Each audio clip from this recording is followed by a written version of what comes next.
Boa noite, bem-vindos a essa atividade do SOS Brasil Itinerante. Por favor, cliquem no aviso na tela para poder dar autorização para entrada no evento. Aguarde um pouquinho para ver se eu posso dar Isso, continuidade. vamos aguardar só um minutinho.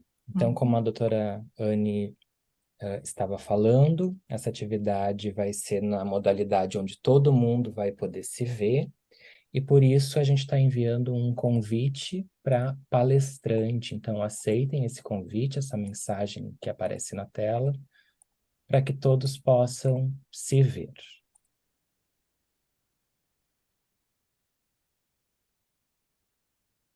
Oi, Vera. Oi, Vera, boa noite. Oi, Leonita. Boa Luiz Tadeu, boa noite. Boa noite, gente. Boa Boa noite, noite. pessoal. Noite. Bem-vindos. Eu achei que a chuva estava nos impedindo hoje de entrar, estava difícil. Porto Alegre tá terrível hoje, né? Sim. Está terrível. Boa Não só noite. Boa Porto noite, Alegre, como o Fábio. estado inteiro. Fábio, a O Rita interior, chegando. né? Boa noite, Marli. Boa noite.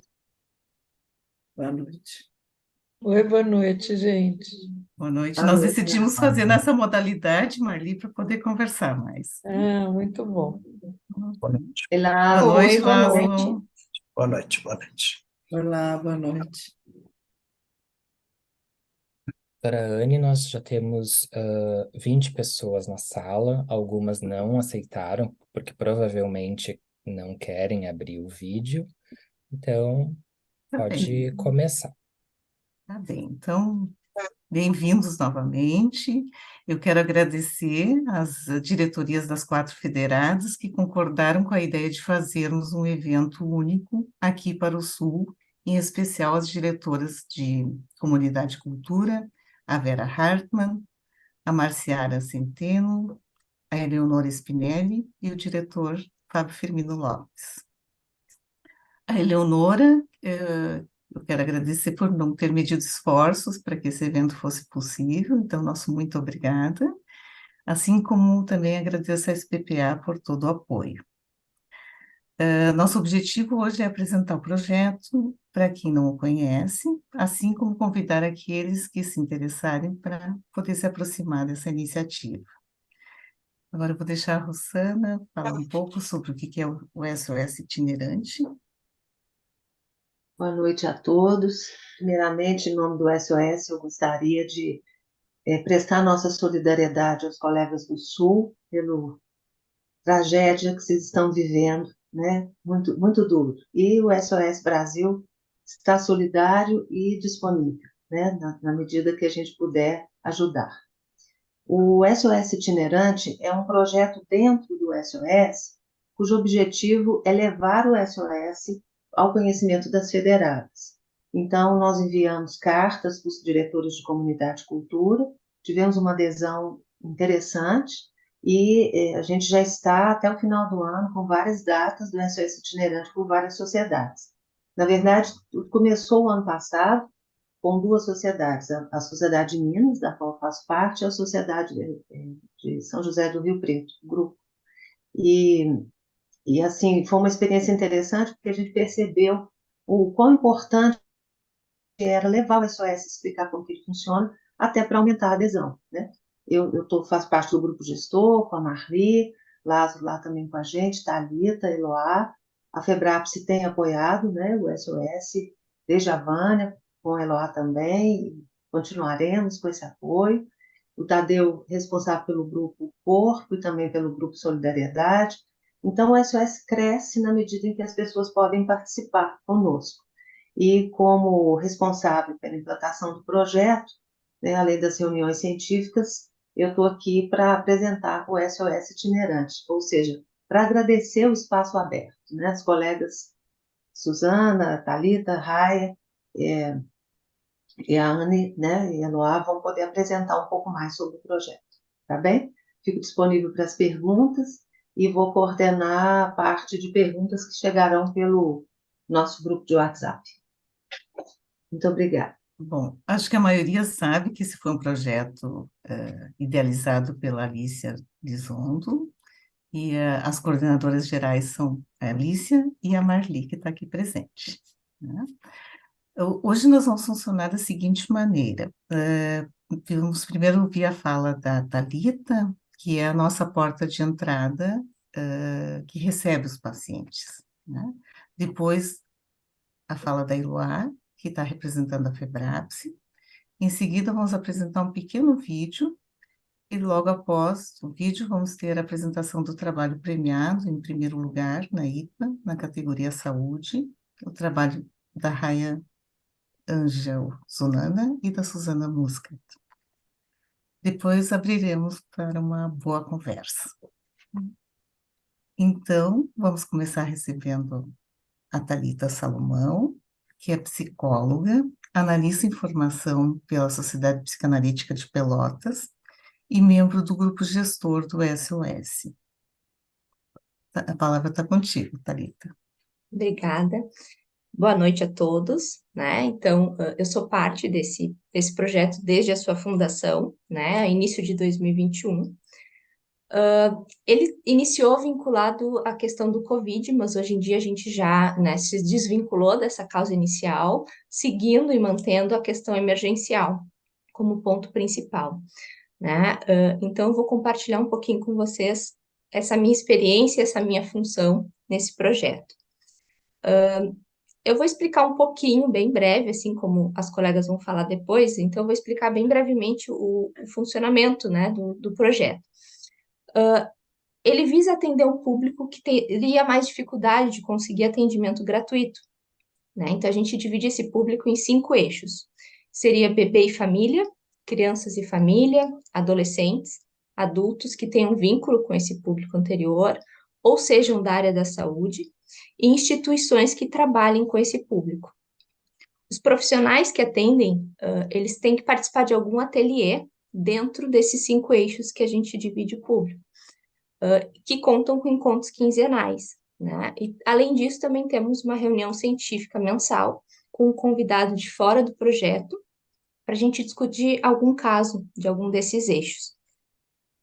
O meu papel no projeto, né, como a Anne mais ou menos falou, eu sou a porta de entrada, né, através do meu número que o pessoal procura. Então, eu entro, eu acolho eles e eu encaminho eles para algum profissional desses 5 eixos. Esse contato se dá por WhatsApp, né, basicamente por mensagem mesmo, porque alguns não têm nem créditos para atender ou realizar chamadas e nem acesso livre à internet.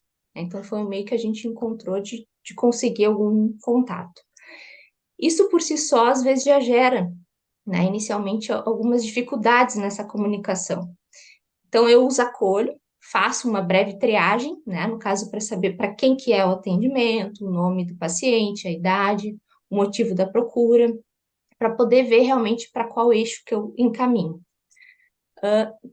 Eu acho importante frisar que mesmo que não seja um público nosso, a gente tem o cuidado de encaminhar, né? A gente tem o projeto Solidariedade, do Luiz Tadeu, que também, e da Marli, que também são nossos parceiros, então eu encaminho para eles, caso me procure alguém que não tenha, que não faça parte desse público, né? Então a gente tem esse cuidado para não deixar ninguém que chegue a nós sem o devido encaminhamento. Essa breve triagem, né, que, nesse primeiro contato, ela já chega carregada de angústia, né?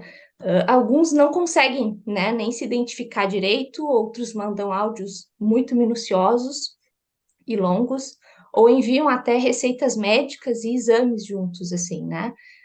Então, é um momento bem difícil, de grande expectativa para alguém que já está em busca, né, de ter algum atendimento, de ser acolhido de alguma forma. Esses pacientes, eles chegam das mais variadas formas, né? Então, às vezes, são os familiares que procuram, amigos, professores, vizinhos, patroas, médicos, ou a própria pessoa que faz esse contato, quando se trata de um adulto, normalmente, né? Ou até um adolescente mais velho.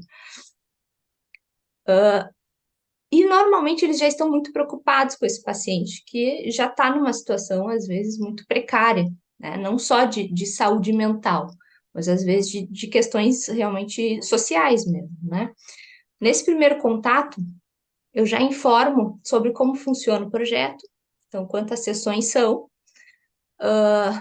como é que vai funcionar esse encaminhamento, e aviso que quando o profissional tiver alguém disponível, eu vou avisá-los que o profissional vai entrar em contato. A gente funciona de um jeito um pouquinho diferente do que a gente está acostumado no consultório. Aqui é o profissional que entra em contato com o paciente.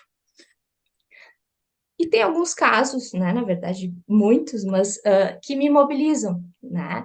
Principalmente quando envolvem questões de dificuldades da mãe com o bebê, lutos, pensamento suicida, algum tipo de violência, né? Então, eu já precisei ajudar uma mãe a acalmar uma crise de ansiedade da filha, ouvir e responder alguns diversos áudios sobre algumas queixas, sugerir alguma coisa mais pontual, como uma mãe que tinha recém dado à luz, né? E não tinha vontade nem força para fazer nada, ela não estava conseguindo comer, e estava se queixando que o bebê chorava muito, né? Mas ela não estava conseguindo estar ali para ele. Então, ela precisava de um mínimo de alguma organização para seguir.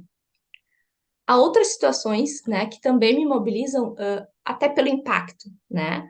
Como uma mãe que me procurou para atendimento para os seus filhos, pois o seu esposo havia se suicidado na frente deles. Teve uma outra avó que me procurou para atendimento para os seus netos, porque eles haviam perdido tanto pai quanto mãe para o Covid e estavam sob os cuidados dessas avós, que acabaram se unindo para ajudá-los. Nesse caso, a gente, inclusive, atendeu a família toda, até as avós. Uma outra adolescente de 13 Desculpe, anos, Lilita, só um claro, minutinho. Anne, eu tenho uma colega querendo entrar e não está conseguindo. Encerrou a entrada? não. Gleison, eu posso enviar para a Vera alguma. Sim, eu estou enviando, Claro. mas se tu puder mandar outro, Grace, o link. O link tá no nosso site. Eu não tenho o contato da Vera para mandar. Eu vou te enviar, Vera, só um pouquinho. Eu enviei. Bom, manda de novo que eu tento. Tem que se fazer inscrição prévia? Não, né? Não tinha que ter feito inscrição. Eu enviei hoje que precisava. Foi Ah, ela não deve ter feito.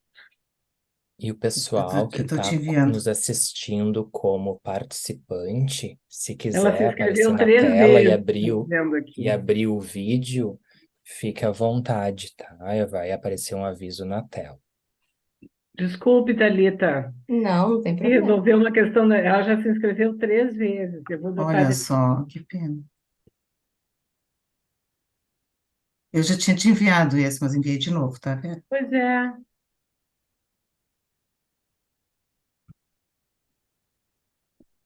Pode seguir, Qualquer Thalita. coisa tu dá notícias, né? Se Tá. conseguir. Tá? Uhum. Então, continuando, teve uma adolescente de 13 anos, né, bastante angustiada e com pensamento suicida, por não estar conseguindo lidar com seus sentimentos e sofrendo bullying na escola. Teve uma outra mãe que também me procurou por mudança no comportamento do seu filho depois que ele viu o seu pai sendo preso, né? Então, são situações que comovem naturalmente e que ficam muito distante da maioria da nossa realidade no consultório, né? Então, é um pouco com este público que a gente lida bastante, né? Essas demandas, elas foram ficando mais difíceis para mim quando a gente começou com uma lista de espera, né? Que é algo que me preocupa bastante. Essa questão me inquieta, né? Essa lista de espera que vira e mexe, ela cresce, é algo que a gente não conseguiu, a gente zera de vez em quando e depois ela volta, porque tem realmente uma grande demanda. Porque se vê a todos, né, com uma necessidade urgente, são situações urgentes, né? Então, é algo que me gera uma sensação enorme de impotência mesmo. É muito difícil, né, ter que dizer para essa pessoa aguardar, né, sem que tenha uma previsão de tempo para esse atendimento de fato, né? Infelizmente, já tiveram alguns que tiveram que aguardar uns 3, 4 meses para atendimento. Isso não é comum, ainda bem, mas infelizmente a gente já teve um período assim. Então, eu precisei aprender a lidar muito com isso para poder seguir no projeto, né? Porque com o crescimento, isso certamente ia acontecer. Mas está sendo uma experiência muito importante para mim, né? Foi necessário eu poder me dar conta, né, que eu precisava, inclusive, não deixar me inundar por essa angústia deles para poder dar o devido encaminhamento, né? Então está sendo uma experiência bem interessante, bem importante para mim. Atualmente a gente tem alguns critérios de urgência, né? Então seriam situações de luto, risco de suicídio, abuso sexual, casos envolvendo bebês, doenças psicossomáticas graves, esgotamento ou exaustão mental. Esse pessoal que procura, eles passam na frente, né? São pessoas que a gente dá maior prioridade. São casos que eu acabo impulsionando o grupo, né? O grupo todo, para conseguir alguém com disponibilidade o mais rápido possível. Porque a gente compreende que tem situações que a gente não pode deixar esperando, né? Então, a gente tem esse movimento dentro do próprio projeto. Isso a gente foi criando, né, e pensando junto conforme essa demanda ia surgindo e aumentando. E as demandas em si, elas são muito variáveis, né? Então, algumas bastante genéricas, outras mais específicas, pontuais, mas a maioria realmente envolve algum tipo de ansiedade ou depressão. E dependendo do público, né? Então, se é adulto ou criança, eles conseguem aguardar o atendimento na lista de espera, mas o adolescente a gente acaba perdendo muito, né? Principalmente pela questão do imediatismo deles, né? E porque é o eixo que tem realmente menos profissionais atuando hoje em dia. É um projeto muito apaixonante, né? Eu convido a todos a participar, se tiverem interesse nessa causa. Eu acompanho mais esse início de chegada do paciente mesmo, mas é muito gratificante ver os retornos que o projeto tem, né? Eles, às vezes, entram em contato comigo novamente para agradecer e tu vê que até o tom da escrita ali já é outro, né? Já é de um alívio. Então, é bem emocionante. E, claro, quando tem essas reuniões científicas que eu mencionei, também eu consigo acompanhar um pouco do processo daquele paciente ao longo do projeto, né? Depois dos atendimentos, como é que as coisas realmente se desenvolveram ali. E pela fama que a psicanálise tem, né, de ser elitizada, de que tem que ser um tratamento longo, é muito fantástico a gente ver que em poucas sessões a gente consegue realmente fazer uma diferença na vida de alguém, né? Tocar eles de alguma forma e fazer com que eles possam ir sonhando e criando futuras possibilidades, porque eles também têm tudo isso, né? Então eu agradeço a oportunidade e qualquer dúvida, depois eu estou aqui também. Nós que agradecemos, Thalita. Bom, todo mundo do projeto tem uma admiração enorme pelo teu trabalho, porque nós sabemos o quanto tu recebe todo esse impacto, e é impressionante como tu vai fazendo uma boa triagem, uma boa, né, distribuição desses pacientes. Então, te agradecemos, né? Vamos agora ouvir a Eloá Bittencourt, que é diretora de Comunidade e Cultura da FEBRAPSE e editora da seção Vórtice da revista Caliban. Eloá, por favor. Eu também quero aproveitar e dizer que boa sorte tem essas pessoas que chegam ao SOS e encontram a Thalita, né? Só de te escutar, Thalita, é uma boa sorte que essas pessoas encontrem você, de ter você como entrada no projeto. E, enfim, também quero oferecer a minha solidariedade aí à população do Sul por esse momento, né, de catástrofe aí, de questões climáticas, né, sérias, né? Quero agradecer também o SOS itinerante, né, da região do Sul, aí na Sociedade ASPPA, da Sociedade Psicanalítica de Porto Alegre. Enfim, então eu vou aqui apresentar um texto, né, e depois seguimos, né? Então, o título aqui do texto é SOS Brasil. O risco deixa de ser mero sinônimo de aventura ou perigo e passa a qualificar cada vez mais nossa relação com os acontecimentos. Paulo Vaz, que é autor dessa epígrafe e do texto Risco e Futuro, complementa dizendo que o risco é uma construção a partir das singularidades das culturas contemporâneas e é explicada pela nossa relação com o futuro, mais precisamente com o que muda na relação entre poder e medo, influenciando as práticas humanas. Gostaria de destacar que a ideia de risco afeta e é também afetada. A forma como agimos individualmente e coletivamente precisa ser estimada e, numa perspectiva de futuro, o conceito de risco é decisivo para a nossa ética e política, pois tipicamente vincula consequências negativas a nossas práticas prazerosas.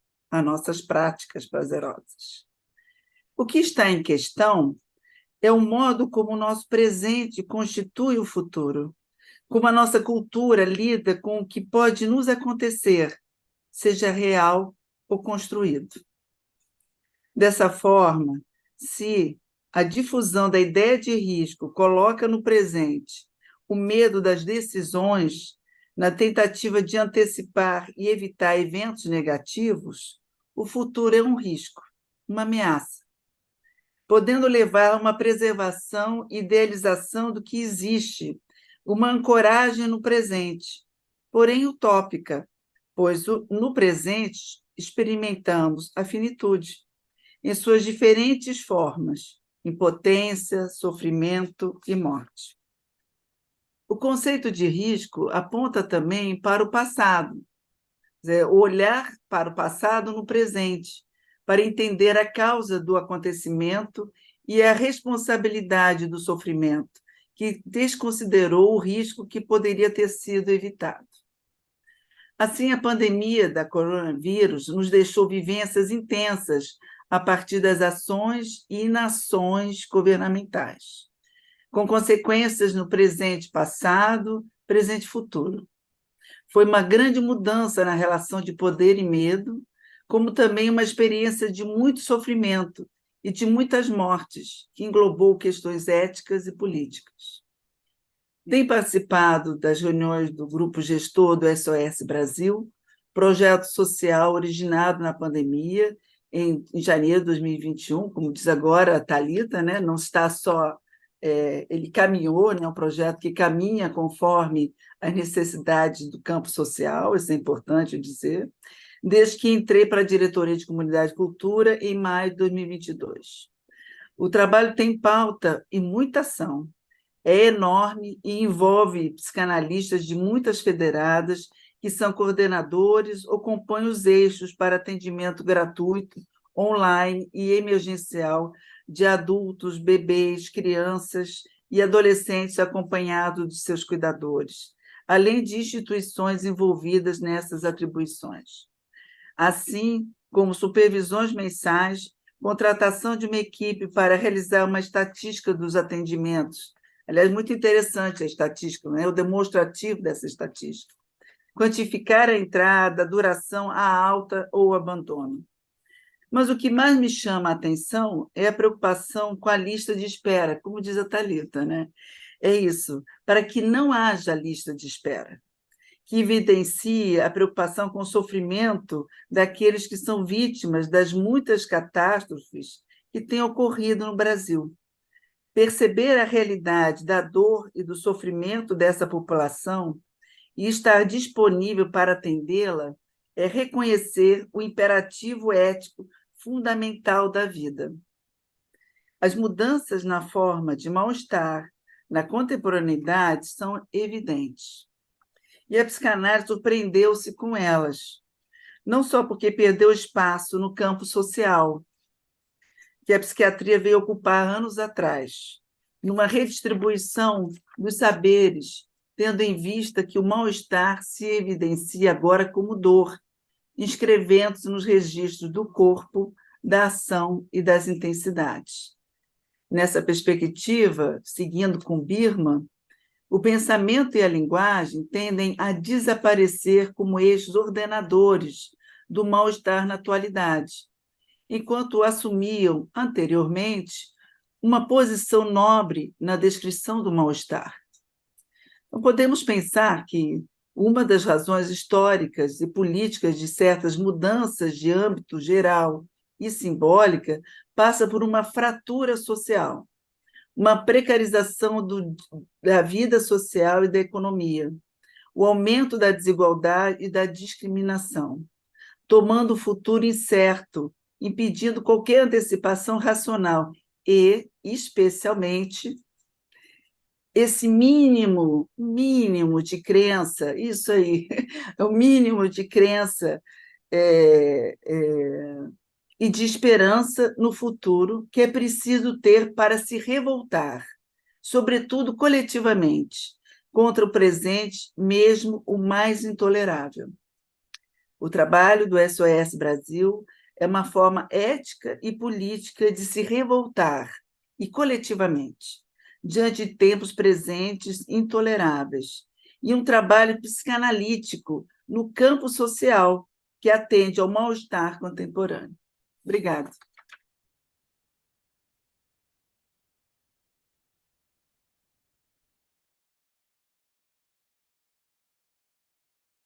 Muito obrigada, Eloá. Uma linda fala.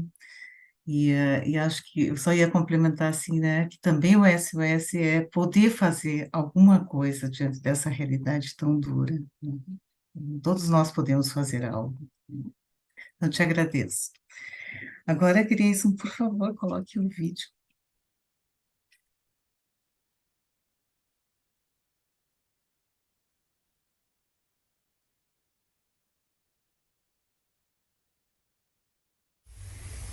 Eu lembro de um dia, quando eu era bem garotinha, fomos dar uma volta, eu e o meu pai, nós deixamos a casa que fica num terreno guarnecido com muros bem altos e caminhávamos pela rua quando eu avistei uma cadeia de morros ao longe e perguntei para o meu pai, né, pai, que o mundo acaba ali naquele morro?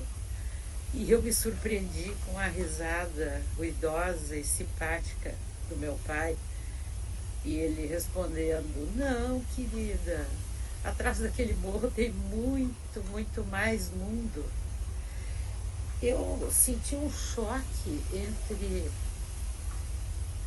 o desejo de que o meu mundo pudesse se perpetuar dentro dos limites daquele panorama, daquele horizonte que eu podia enxergar. E a curiosidade, um certo temor de ir além. Então, o que me toca no projeto SOS é exatamente isso, é poder atravessar, ultrapassar as paredes do meu consultório e descobrir muitos outros mundos e muitas pessoas que possam admirar e se beneficiar com o pensamento psicanalítico. Bom, eu queria comentar que a minha motivação para participar do SOS foi uma motivação social, uma ideia de ajudar pessoas que estavam necessitadas através do nosso conhecimento psicanalítico num momento de crise, num momento de pós-pandemia. Foi isso. Participar do atendimento do SOS tem tido um impacto não só na minha clínica, mas na minha vida como um todo, pois é entrar em outros mundos que não aqueles que eu estou habituada na clínica de consultório de classe média alta, que é o nosso dia a dia. Enfim, é um impacto de ampliação da minha capacidade clínica. Olá, eu sou Josênia, sou psicóloga, psicanalista pela Sociedade Psicanalítica de Porto Alegre, faço parte da SOS Brasil e o que me levou a fazer parte do SOS foi a minha responsabilidade como cidadã, para além de ser psicanalista, né, em função da pandemia da Covid-19, que causou um enorme, violento desamparo, tanto social, econômico, emocional, nas famílias, nas pessoas do nosso país. Eu agradeço de fazer parte do SOS, dessa rede que busca dar algum atendimento às famílias que tiveram perdas inimagináveis, muitas delas, né? Obrigada.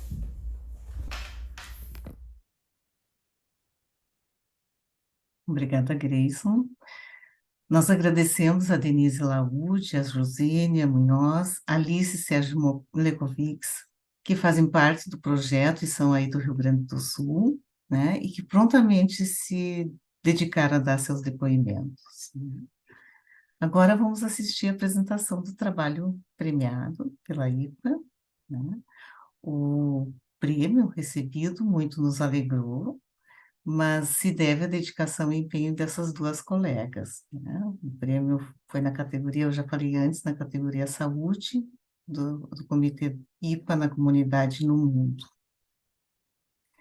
Então, vou apresentar as duas colegas, que elas vão falar conjuntamente, né? A Suzana Muscat é membro efetivo e docente das... Como é que pronuncia? É assim, Muscat. Muscat. Provavelmente o jeito que você está falando deve ser o jeito que falava mesmo, Tá originalmente. Muscat. É membro efetivo e docente da Sociedade Brasileira de Psicanálise de São Paulo e membro da atual diretoria do Instituto e da Comissão de Ensino. É coordenadora de ateliê de adultos do SOS, é psicóloga e mestre pela USP. A Raia Angel Zonana é psiquiatra e membro também da Sociedade de São Paulo. Foi editora-chefe da revista Caliban, de 2017 a 2022. É representante pela América Latina do Comitê da IPA de Preconceito, Discriminação e Racismo. Então, gurias, com vocês. Bom, eu vou começar, a gente vai meio fazer um jogral.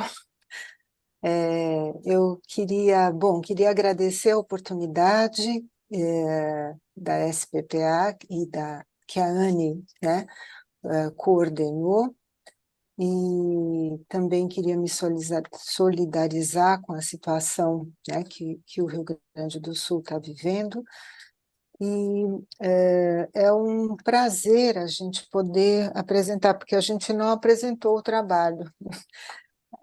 Foi um prazer escrever. A Suzana, nós somos amigas há muitos anos, melhor não falar quantos, mas a gente se conheceu pela psicanálise, depois ficamos amigas e acho que... Ixi, fechei aqui. E acho que a gente não tinha escrito juntas, e foi um prazer também o SOS nos oferecer essa oportunidade, e ganhar o prêmio foi uma alegria. Mas é um prêmio que é de todo o SOS, de todas as pessoas que participam, de todas as pessoas que se dispõem, né, a esse trabalho. E aí hoje, quando eu estava dando uma olhadinha no trabalho, e agora que a Eloá falou em poder e medo, eu lembrei de uma coisa que não está no trabalho, mas que acho que pode ser interessante, assim.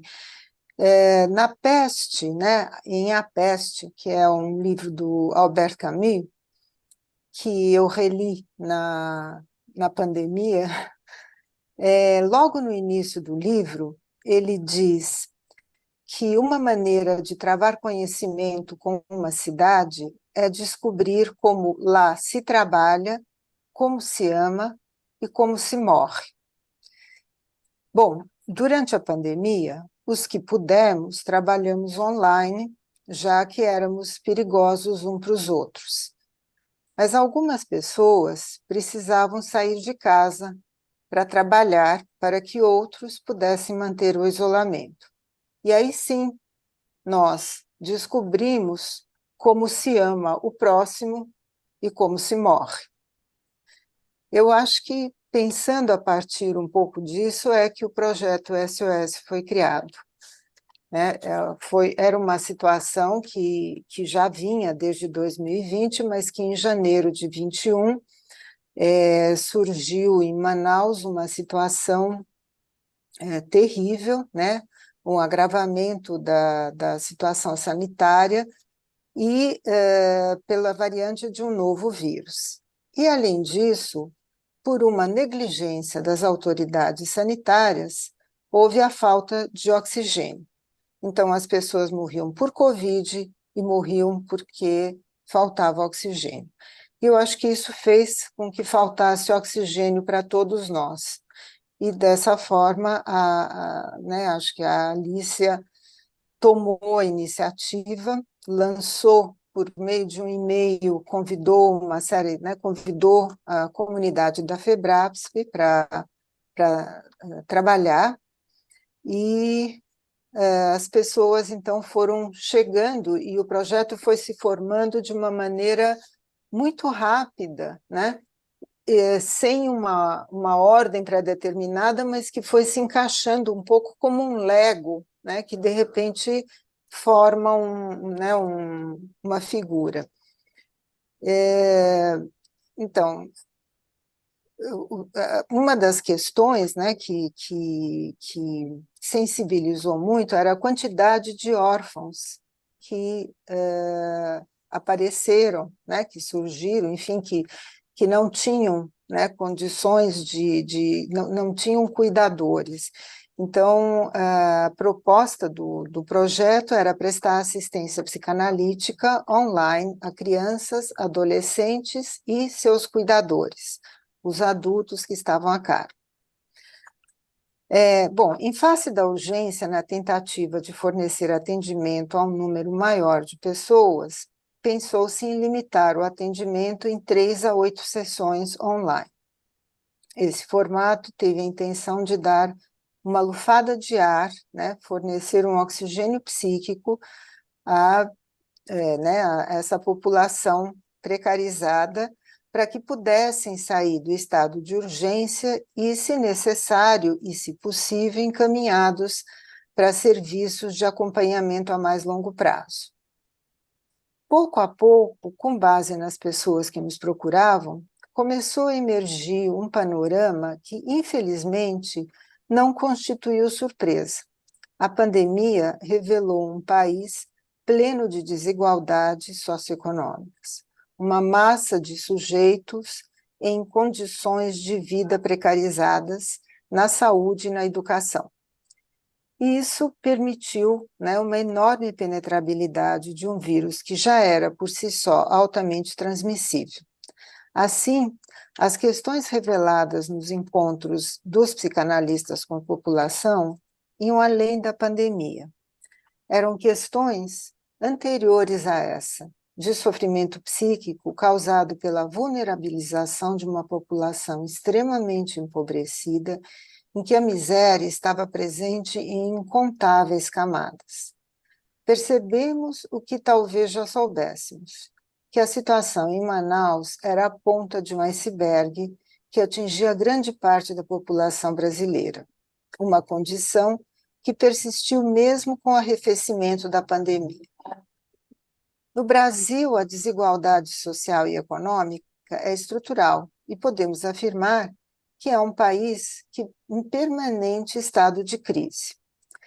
Nesse cenário, a chegada da pandemia encontrou um terreno propício para aprofundar esse grave quadro. Nas classes mais ricas, as precauções necessárias para evitar a contaminação eram mais passíveis de serem seguidas, enquanto as camadas mais pobres de população estavam mais expostas em função, né, das crises de vários âmbitos. Enfim, falta de esgotos, moradias super precárias, pessoas amontoadas, né, em quartinhos mínimos.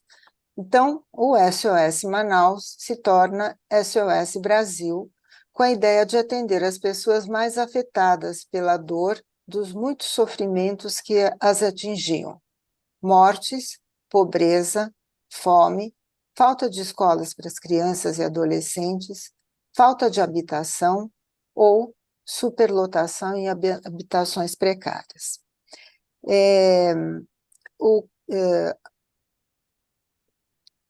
O que, né, na verdade, essa sempre foi, desde sempre, desde o Brasil colônia, né, desde o Brasil colônia, a política do Brasil é uma política extrativista. Sempre se praticou e continua se praticando, né? Os colonizadores vinham para cá, extraíam do país o que podiam, ouro, madeira, pedras preciosas, e extraíam dos povos originários e dos negros escravizados a alma. Nada mais atual, apesar de já passados 500 anos.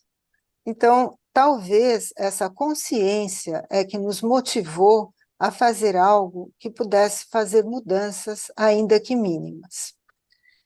E acho que também teve uma situação que eu acho que vale a pena contar, porque tem a ver com essa situação né, muito peculiar do Brasil. Nós começamos com a SOS Manaus e não teve uma procura, porém foi menor do que esperávamos. E percebemos, falando com as pessoas que estavam já trabalhando em Manaus, que eram de lá, que a população de Manaus não se sentia muito bem em ser vista pelo resto do país como uma população precarizada. Então, eles não gostavam, né, de se sentir atendidos e se sentir fragilizados diante das outras regiões do país. Eu acho que isso mostra bem essa situação que a gente vive, né, em blocos que, às vezes, impede, né, que as pessoas possam se sentir acolhidas, né? E aí, depois, quando a gente abriu para o SOS Brasil, houve uma procura bastante grande de várias regiões do Brasil, né? E acho que a Thalita já falou da recepção. Agora eu vou passar para a Suzana.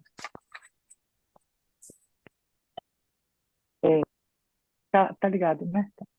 É importante a gente... Opa, Suzana, tá dando um pouquinho de problema no som. Se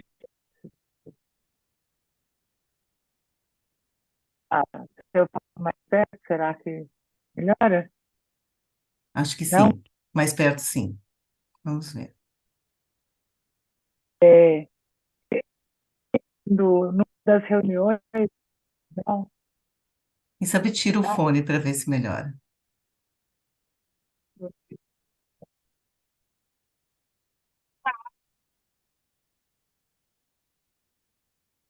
Suzana, a gente não está te ouvindo.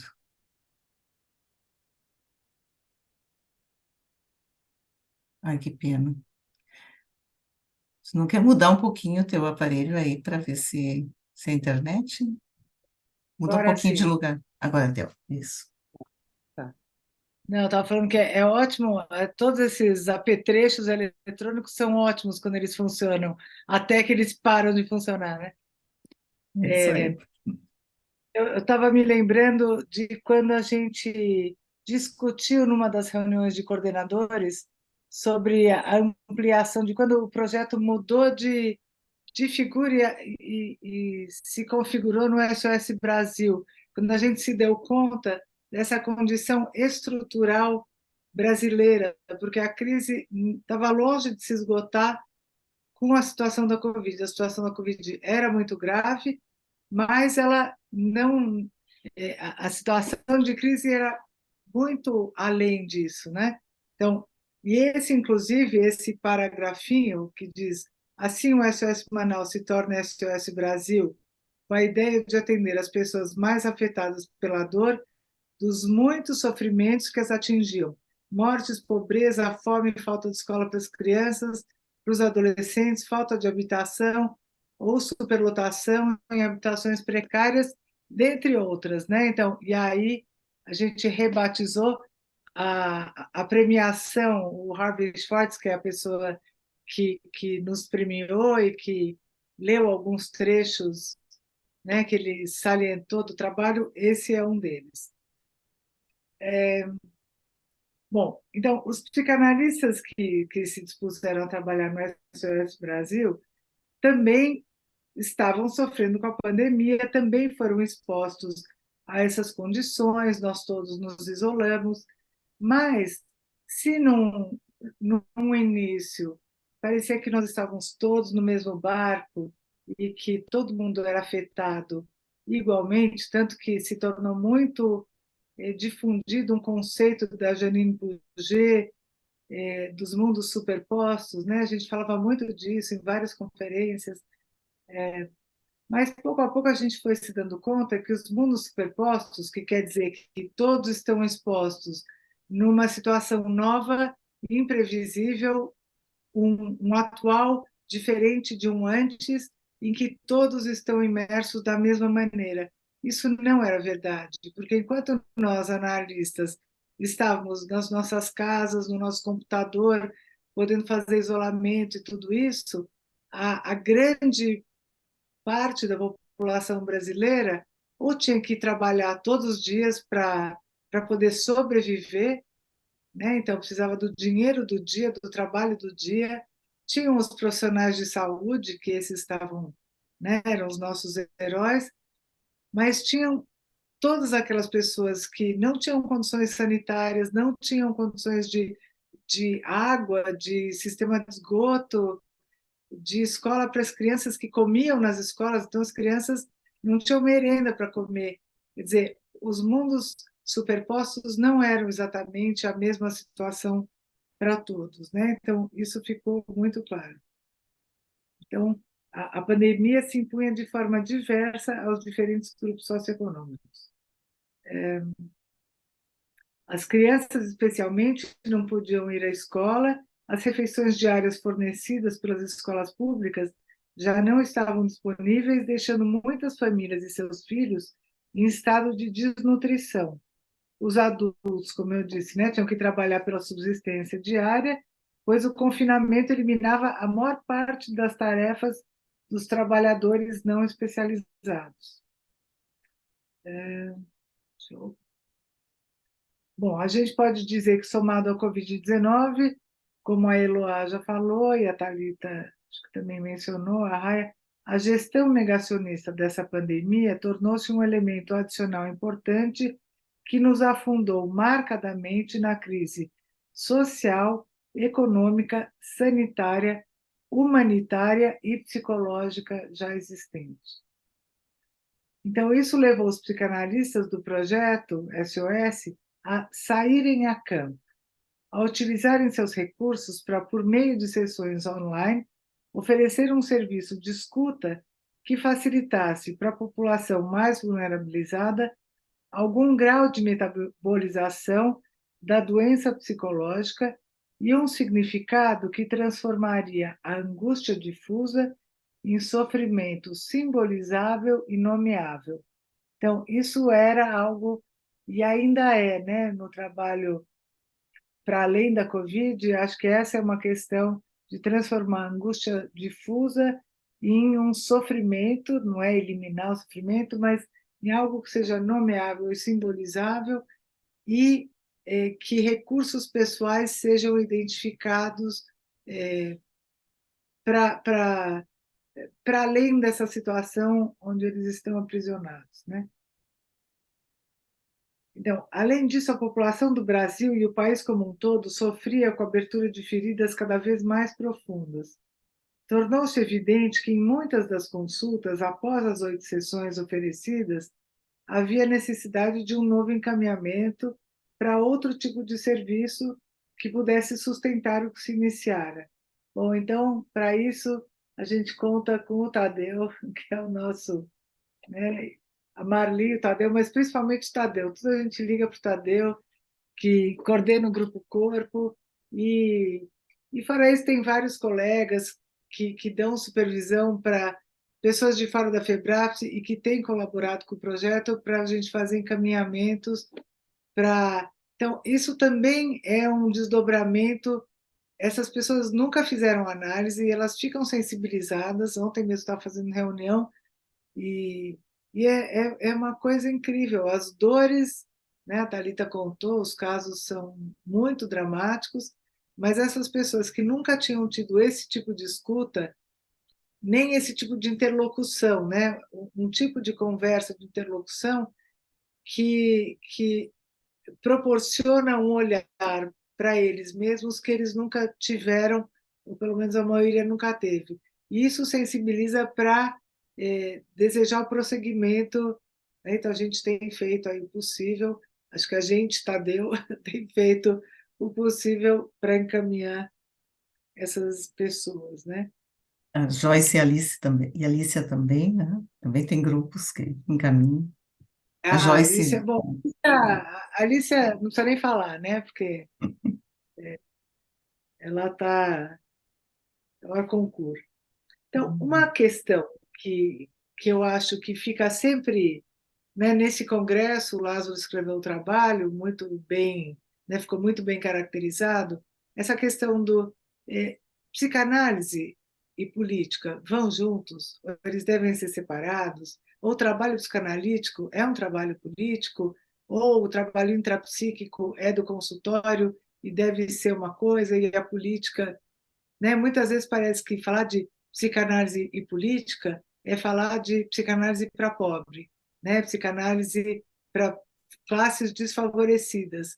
E eu e a Raia ficamos discutindo muito isso, que psicanálise em si, eu sempre pensei desse jeito, fazer psicanálise é trabalhar política, porque nós estamos inseridos dentro de um tempo histórico, dentro de uma cultura, e quando a gente cria condições para que as pessoas no nosso consultório, seja ele particular, seja ele na clínica extensa, no extramuros, a gente cria uma rede capilarizada de transformações. Então, eu vou ler onde é que estava aqui. Bom, o Roussillon, depois eu acho aquela frase, Raia vai me ajudando a achar aquela frase dos dominós, mas o Roussillon, que é um É psicanalista mais francês, para frente, Su. Segue que você chega nela. então, o Roussillon, ele diz, num livro que agora não lembro o nome, mas ele fala muito claramente que a clínica, ele chama de clínica standard, a clínica que a gente pratica no consultório, nas quatro paredes, essa clínica que a gente confunde ou tende a achar que é a clínica, que isso abrange a totalidade da clínica psicanalítica, ele diz que isso é apenas a clínica standard e que a psicanálise ela é muito maior do que isso e ela tem uma aplicação e uma não gosto muito da palavra aplicação, mas ela se expande, se estende, né? Ela é extramuros, ela não se restringe a isso.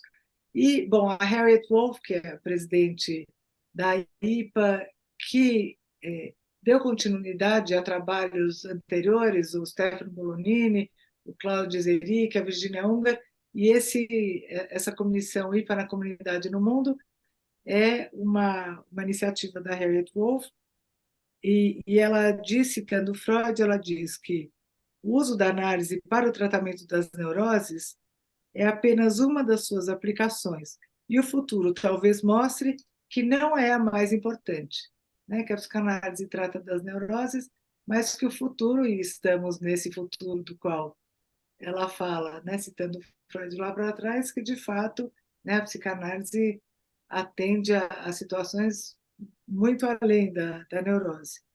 Então, o Freud já praticava uma psicanálise política totalmente entremeada, né, sem dissociação, quando ele propôs as clínicas públicas depois da Primeira Guerra, que se difundiram na Europa, nos Estados Unidos, e ele propunha uma clínica gratuita e dizia que a saúde mental era algo de primeira necessidade e que, assim como havia hospitais, as pessoas precisavam ser tratadas do corpo, né, do orgânico, elas também tinham que ser tratadas das doenças,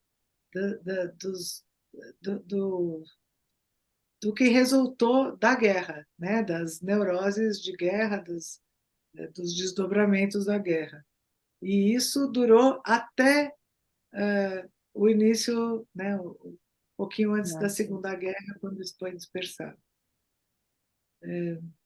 Então, cadê a frase do Dominó? É a seguinte. Sei, tá. A psicanálise e a política sempre estiveram juntas. A escuta psicanalítica é um ato de mudança que, como um jogo de dominó, conduz cada sujeito que está disposto a ser escutado a carregar, entre aspas, né, a transmitir ou a carregar outros, com os quais está entrelaçado no espaço social que habita. O que se move com a escuta psicanalítica é o mundo inconsciente, que permeia o tecido social e promove mudança. Tanto o sujeito que passa a ter acesso à escuta, como o analista disposto a este trabalho, sofrem um processo de transformação que se traduz em deslocamentos dentro da sociedade. Assim, algo necessariamente novo se produz no campo da psicanálise. Então, eu não penso, eu e a Rai, a gente discute isso muito, e eu acho que aqui no SOS a gente pensa assim também, que nós não estamos fazendo trabalho de benemerência, trabalho assistencialista, nós estamos fazendo trabalhos de cidadania político, onde todos somos beneficiados. Os que nós escutamos e nós, analistas, que também somos transformados por essa ação psicanalítica, essa ação política, né, essa ação cidadã. Então, dessa forma, não como resposta, mas como uma possibilidade de expansão do pensamento, entendemos que o projeto SOS Brasil funciona como atendimento de urgência que, ao mesmo tempo, expõe questões estruturais crônicas, a consciência da exclusão de acesso aos cuidados de saúde mental leva a população a ter um maior contato com suas dores, bem como com seus próprios recursos para elaborá-las. Não é isso que eu estava dizendo, que esse trabalho permite um contato com as dores de cada um e com as nossas também, quando a gente trabalha nos ateliês, né? Porque os ateliês são também a nossa escuta, a escuta de nós profissionais nessa teia, né? É uma teia de escuta que promove transformação, então, em todos os níveis. Nós também vamos nos transformando, também a Thalita falou do impacto que é receber cada um desses casos e como nós ficamos sobrecarregados, né? Porque os casos são muito dramáticos. Então, o grupo de escuta, os ateliês, né, como grupo de escuta, e depois o grupo de coordenadores, é um trabalho permanente de escuta e reformulação e metabolização em todos os níveis. Esqueci de alguma coisa? Lá no fim tem... Não, acho que é isso. Aí, assim, tem o funcionamento, né, que eu acho que a Thalita um pouco já falou, talvez a Suzana agora falou dos ateliês, então, depois, no trabalho que a gente enviou, tem estatística, tem o funcionamento e tem 2 casos clínicos, mas que talvez a gente possa falar dos casos clínicos na discussão, não sei, ou a gente pode falar um pouquinho, mas talvez valesse a pena agora abrir para discussão, e daí se surgir... Tem bastante gente aqui que atende no SOS, pode até trazer um caso, não necessariamente os que estão... A questão dos casos, quando a gente colocou os casos nesse trabalho para enviar para esse concurso, não é um concurso, um edital, né? Que no fim é um concurso, mas era um edital de saúde, de crise e emergência. Então, um dos itens era a testagem de eficácia, como se comprova a eficácia. Então, nós abrimos, agora a gente tem o grupo de estatísticas, mas isso ainda não estava tão tão amplo como está agora, né, tão desenvolvido. Mas o que a gente tinha assim feito era, de um lado, um questionário com os analistas que estavam no projeto. Então, a gente apresentou isso aqui no trabalho e apresentamos como modelo de eficácia, não um questionário, mas um desdobramento de 2 casos clínicos. Então, um dos casos é até esse que acho que não sei se é o mesmo que a Thalita mencionou, mas é uma senhora que é uma avó cuja filha de 31 anos morreu e ela tinha 3 crianças, o marido já tinha morrido, isso tudo no meio da pandemia. Ela não morreu de Covid, o marido tinha morrido assassinado e ela, no meio da Covid, teve um câncer e não conseguiu se tratar, então ela também morreu. E essas 3 crianças ficaram órfãs e a avó, então, ficou encarregada dessas 3 crianças. Nós não sabíamos que a avó, quer dizer, a gente tinha notícia que tinha avó, e a avó, uma pessoa muito sensível, encaminhou. Ela, um filho de 13 anos, mais essas 3 crianças. Então, de repente, ela ficou com 4 ou 5, será que estou esquecendo? Acho que eram 5 crianças, agora, bom, enfim, era um monte. De repente, ela tinha um monte de criança para cuidar, e em situações de muito trauma, porque ficaram todas órfãs de repente, e ela muito sensivelmente encaminhou essas crianças. E a Marli estava atendendo o filho dessa senhora, que não era bem uma senhora, porque ela não tinha nem 50 anos, mas ela era avó dessas crianças todas e mãe desse garoto de 13 anos.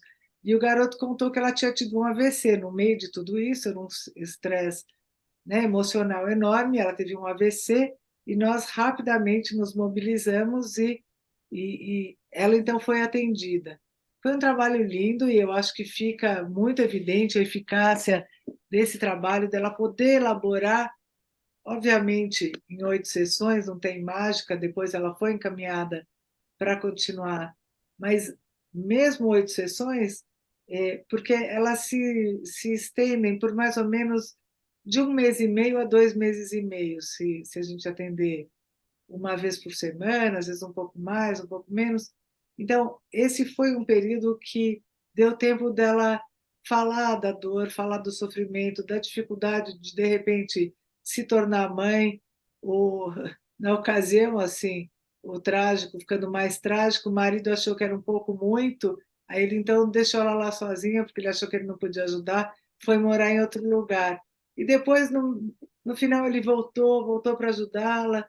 Então, esse foi um trabalho bonito, embora dramático, e o outro caso era um caso de 3 atendimentos que a Alicia fez, uma criança que tinha uma questão psicossomática, uma alergia, e os pais tinham um bebê pequeno, estavam muito distantes de poder compreender a dor dessa menina, e com pequenos toques né, um olhar aí que foi possibilitado, essa criança foi cuidada de outro jeito, a alergia dela pôde ter um encaminhamento, o Grupo Corpo, o Tadeu encaminhou, enfim. Então, essas foram amostras de eficácia, né? Eu acho que são casos qualitativos, não quantitativos. Eu acho que, assim, grosso Ah, modo, o trabalho. muito bem, acho que gostei muito de ouvir vocês apresentando o trabalho, que eu acho que vocês conseguiram captar muito bem o espírito de todo o SOS, né? Então, é um trabalho muito rico. Eu acho que agora vamos abrir para discussão, para as pessoas nos falarem que impacto que tem ao ouvir essas falas, que dúvidas que tem sobre o projeto, o que gostariam de conversar com a gente, né? Então, ergo a mãozinha e aí a Rosana me ajuda nisso, né? Aparecer no chat. Se precisar de alguma apresentação bem rapidinho de como que é esse processo, porque a Suzana falou que, né, de fato, a Thalita fez alguns comentários, mas às vezes fica um pouco confuso para as pessoas a questão o que é o grupo gestor, quem são os coordenadores, ateliês, qual que é o público que a gente atende. Tem um material aqui, se precisar, tá? Mas vamos abrir para as perguntas, né? Porque às vezes ficou claro. Marlise é a primeira. Alô? Estão me Oi. ouvindo? Sim, Aline. Sim, Oi, boa noite. Boa Né, eu já noite. escrevi no chat também, né, cumprimentando as colegas do SOS. O prêmio realmente é um prêmio merecidíssimo, né?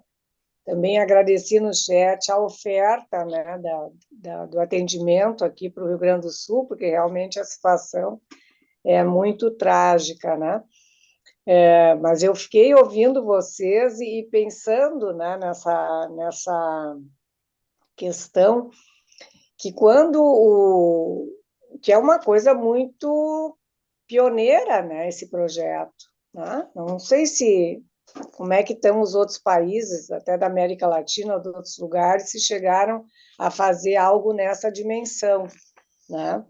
Porque é justamente efetivar aquilo que o Freud falava da clínica social gratuita, porque os centros de atendimento psicanalíticos das nossas instituições, né, que várias têm, não é gratuito, né? Mesmo que seja um valor menor, algumas aceitam, né, casos que não sejam para análise, outras não, mas não é gratuito. Isso aqui não é Eu acho que quando o Freud tem essa sensibilidade para colocar isso, ele está falando num ato político.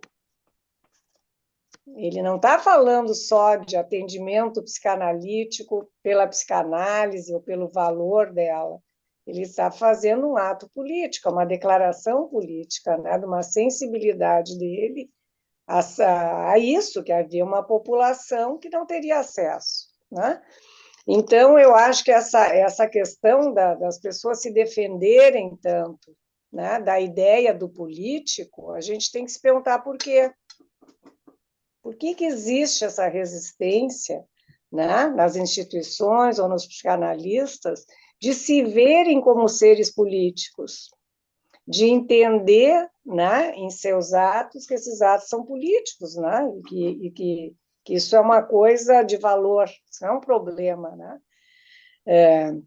Eu estava pensando também, assim, que quando foi lançado, né, o SOS na pandemia, eu, no caso, estava na presidência da Brasileira de Porto Alegre, e nós aqui também fizemos um projeto solidário, que teve mais de uma edição, e com isso, vamos dizer, isso é um sentimento que a gente sempre tem, né? Falta gente para trabalhar, né? A gente tem demanda e daqui a pouco fica uma fila e a gente não consegue, né? Então, de novo, nós estamos, né, agora com a presidência da Astrid, né, com outro projeto solidário também para atender, né? E eu tenho a impressão que as frentes, né, mesmo que às vezes a gente não consiga, eu pessoalmente gostaria de participar, mas eu não consigo porque eu estou com o projeto Ubuntu, ou eu estou nos projetos solidários da Brasileira, então a gente não dá conta, mas eu acho que é importante esse trabalho itinerante, né, porque vai também trazendo a realidade, a beleza desse projeto, né, e da importância de cada vez mais colegas se sensibilizarem para isso, né? Que não deixa de ter alguma correlação com o que a gente tenta fazer com o projeto Ubuntu, né? Que também São muitas frentes, né, Anne? São muitas frentes de análise muitas frentes. política. E E você também, o projeto foi premiado Foi na IPA. premiado, Então, mas assim, isso que vocês descrevem, né, da população sem recursos financeiros quererem, vamos dizer, tratamentos, né, analíticos ou com base analítica, isso nós também estamos ouvindo quando a gente, nos editais, entrevista as pessoas que se inscrevem para a Bolsa, né, que elas cada vez mais são procuradas por pessoas negras querendo se tratar com psicanálise. Então, a psicanálise ela está conseguindo chegar através desses projetos, e o SOS Brasil ele tem um potencial enorme para isso também, a pessoas que nunca chegariam, e despertando o desejo e a percepção, né, da escuta analítica e a sua eficácia, né? Então, eu acho que nós todos, enquanto, né, FEBRAPS ou sociedades assim, podemos dizer que a gente está conseguindo dar grandes passos inimagináveis. Acho que a pandemia nisso, né, rompeu alguma bolha, fora a questão da tecnologia que entra como aliada, né? Então mas a gente conseguiu ter essa sensibilidade e essa disposição. Então, eu não quero falar mais, só para cumprimentar de novo as colegas, né? E colocar que o dia que eu conseguir, eu quero participar, mas eu não tenho como, né? Um beijo para todas vocês. Obrigada, Anne. Eu só ia te dizer que tu tens participado. Quando tu vais às reuniões científicas, é uma forma de estar junto, né? Então, a gente te agradece também, né? Posso Vera? eu? Vera? Obrigada. Pois Bom, assim. eu ia falar, eu primeiro quero agradecer a solidariedade que nós recebemos, porque realmente obrigada pelos sentimentos de vocês hoje, e eu queria colocar as questões que a gente fez nos dois projetos, né? Mas que agora, quando a gente viu tudo isso que estava acontecendo no interior do Rio Grande do Sul, a gente imediatamente pensou que nós tínhamos que fazer alguma coisa e tinha que ser rápido, né? E realmente a gente conseguiu uma adesão ótima nós temos uma lista de mais de 40 colegas que estão se dispondo a atender, né? E a ideia que surgiu assim com algumas regras, né, de 4 sessões, de poder fazer, mas enfim, a gente começou a divulgar e foi impressionante, assim, porque as pessoas já estão procurando, porque a rede, nesse sentido, favorece muito, né, a internet, então as notícias já se espalharam, e realmente, assim, a gente está conseguindo, marcamos o atendimento, tem auxílio psiquiátrico também, e em seguida eu também entrei em contato com a Alicia, e a Alicia colocou também que o SOS poderia fazer parte desse projeto. Então, a gente também, ao divulgar, a gente colocou que poderia incluir também atendimento de crianças, atendimento de pessoas que necessitassem, a gente não desse conta, né? Eu não sabia que a lista estava tão grande, né? Então, acho que a nossa só vai aumentar mais ainda, né? Então, como a gente está com esse projeto agora, que eu acho que a gente está numa dedicação bem intensa para conseguir, eu acho que o grupo vai se voltar muito mais para nesse momento, né?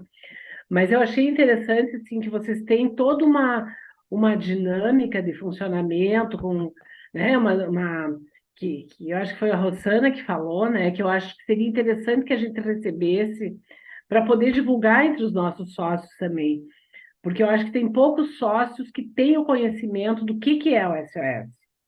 Né? A gente vê que tem pouca gente da nossa sociedade que tinha um conhecimento anterior, a não ser assim alguma coisa muito, muito superficial, não se chegou a participar mesmo. Então, acho que a minha função como diretora da Comunidade e Cultura agora é solicitar isso para que eu possa também divulgar mais. Eu divulguei esse nosso encontro, tem colegas da nossa sociedade, aliás, tiveram 2 que não conseguiram entrar, disseram que só escutavam a voz, não sei o que houve, e que, então, assim, o passo seguinte, vamos cuidar desse nosso projeto de emergência para o Vale Taquari, que a gente chamou, já iniciaram os atendimentos e é interessante porque a gente também ofereceu atendimento para as equipes. E, inicialmente, quem procurou foi as equipes, que são que têm condições de fazer atendimento online, né? Porque as pessoas estão assim, os desabrigados, eles estão tão desabrigados que eles não têm luz, eles não têm casa, eles estão morando em casas, em escolas, então todos juntos, não tem como ter privacidade, não tem como ter, né? Até foi sugerido, quem sabe a gente conseguisse algum local que as pessoas pudessem ir, mas na cidade de Mussum, por exemplo, estava tendo uma escola que tinha oferecido 2 espaços, 2 salas de aula, e tiveram que tirar da sala de aula porque começou a ter água também, e não tem casa para alugar para essas pessoas que estão desabrigadas. Então, a cidade está vivendo uma situação muito difícil. Então, a gente pensou assim, bom, vamos devagar, vamos na medida do possível, e atendendo assim que as pessoas conseguirem ter condições de buscarem ajuda também, né? Muita gente já está sabendo que a gente está oferecendo e elas estão dando um jeito de procurar conforme conseguirem. Mas estavam sem luz, estavam sem internet. Agora, e eu acho que essa semana algumas coisas começaram, tanto que procurou pessoas das equipes para atendimento. Então, eu acho que está sendo um trabalho bem interessante e que pode estar integrado, né, com o SOS nesse sentido, assim. Era isso. Obrigada, Vera. Obrigada. Na comunicação que a gente fez para abrir espaço para a SOS itinerante, nós mandamos, inclusive, um documento, né, explicando como que é o nosso projeto, mas a gente pode reencaminhar para todos, novamente, para os diretores de comunidade de cultura, e eu vou adiantar, né, que nós vamos ter um stand no Congresso. E aí, nesse stand, a gente vai ter folder, vamos ter os explicativos, vamos ter os vídeos que vão passar. Então, a gente convida a todos para ir lá no stand para conhecer um pouco mais. E as apresentações do SOS dentro do Congresso, né? Depois que as perguntas acontecerem, eu vou mostrar SOS em ação, a quantidade de coisas que a gente fez, está fazendo, né? E, de fato, surpreende até a gente, quando a gente vai montar o material para apresentar, a gente fala, gente, né? Estamos fazendo muita coisa. Não, e o organograma também que vocês foram, na medida da experiência, da vivência, Sim. criando, é fantástico, né? Sim. Porque ficou realmente um projeto, olha, maravilhoso, né? Realmente, assim, e eu até queria dizer, né, que o trabalho, me parece, vai ser publicado, não? Esse premiado, porque isso também é uma outra divulgação, que ele esteja na revista, né? Nós temos livros, depois eu vou mostrar. Não, né, no todas livro as está publicado, acho que na revista não. Está no livro do SOS. No livro do SOS. que vai ser lançado, né, no Congresso também. Olá, boa noite. Estava aguardando um pouco, né, o entusiasmo de todos com um projeto tão lindo, parabéns, né? Acho que todos que vocês apresentaram, né, têm um envolvimento muito próprio, né, pessoal, de ter uma identidade com essa causa. Acho que nós, da Brasileira, né, temos essa característica também dessa identificação com projetos sociais, humanitários, tanto que a Anne lembrou, né, a gente prontamente, quando aconteceu, né, a questão do Covid, acho que a nossa sociedade, uma das primeiras que lançou esse projeto solidário, que foi uma experiência pessoal e institucional de união do grupo, de um trabalho consciente, né, do papel que a gente ocupa nesses momentos. E eu acredito assim que foi até um momento assim que pôde se expandir atendimento pelo Brasil todo. Nós tínhamos pacientes, inclusive de fora, às vezes, do país, né? Foi uma experiência muito enriquecedora para todos nós, né? Eu acho, de maneira geral, eu acho que foi um contágio tão bom para todos, né? Da gente cair mais numa realidade, né? Da nossa condição humana, né, de fragilidade, de exposição que todos temos, né, a todas as condições que vivemos, como agora estamos de novo aqui no Sul, frente a um desafio como esse, né, por isso, prontamente... Oi? Só uma observação, o nosso, nesse momento, fica restrito às pessoas do Vale do Taquari. Isso, só, sim, ele é específico, né, emergencial, diante da condição que a gente sabe, da tragédia, no sentido dessas pessoas perderem completamente a referência, inclusive do seu terreno, que não existe mais, né, talvez ter que mudar de cidade. Mas acho que isso, né, assim como a Anne falou, o projeto Ubuntu, né, também da questão que nós estamos muito envolvidos com essas questões, né, na nossa sociedade, já há mais tempo, né, admirando, acho que o trabalho de São Paulo com a Suzana, que lá no CAP a gente já fez, né, também contato de querer conhecer o trabalho que vocês também já têm com a comunidade há muitos anos, e eu acho que esse está se desdobrando, né, em termos de todos esses outros projetos, e que eu reitero o que a Vera disse, de que a gente precisa divulgar mais. Acho que isso, o SOS pode realmente se manifestar dessa forma que foi falado agora no Congresso, né, de outras tantas formas, mas tem que ser posto mais para nós conhecermos todos, a todo o potencial que ele tem e da necessidade que se tem.